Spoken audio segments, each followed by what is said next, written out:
Sharing that report later on in the course of this bulletin. Remember to engage with us on our social media platforms at NTV Kenya. The hashtag is Holy Betrayal at NTV.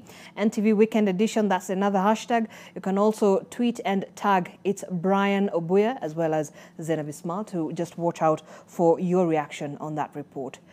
Well, tonight, there seems to be no end to the plight of patients in need of services at the public health facilities, as the government remains adamant that there is no money to meet the doctors' demands. President William Ruto has called for tolerance from the striking doctors, saying the government wage bill is already too high. Our reporter Margaret Kimathi now tells us how the deadlock has exacerbated the suffering of patients across the country.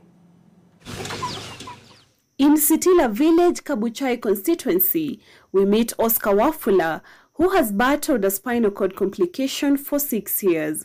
His pain is relentless and hope seems elusive.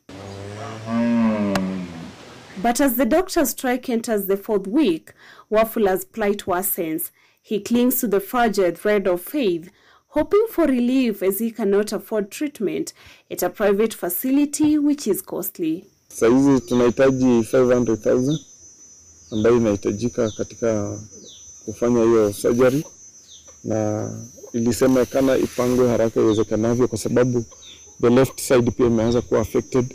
Apart from the strike, the transition to the newly introduced Social Health Insurance Fund remains fraught with challenges.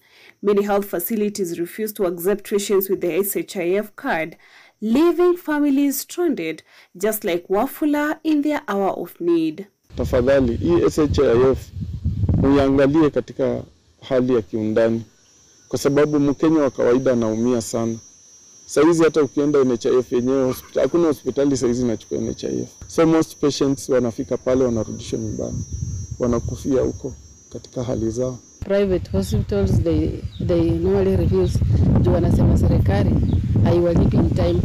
The money accumulates, and then when they go there to ask for their money, they don't respond. With doctors rejecting a government offer aimed at ending the month-long strike that has severely disrupted health services, there seems to be no end in sight for the suffering of patients across the country, with President Ruto saying the government has no money to meet the doctors' demands. And I am telling our friends, the doctors, that we mind about them, we value the service they give to our nation, but we must live within our means. The resources we have are only sufficient to pay 70,000 shillings for intern doctors. It is not a salary, it is a stipend. Remarks that the striking medics are not taking lightly. We have not yet asked for salary increase for medical interns or for doctors,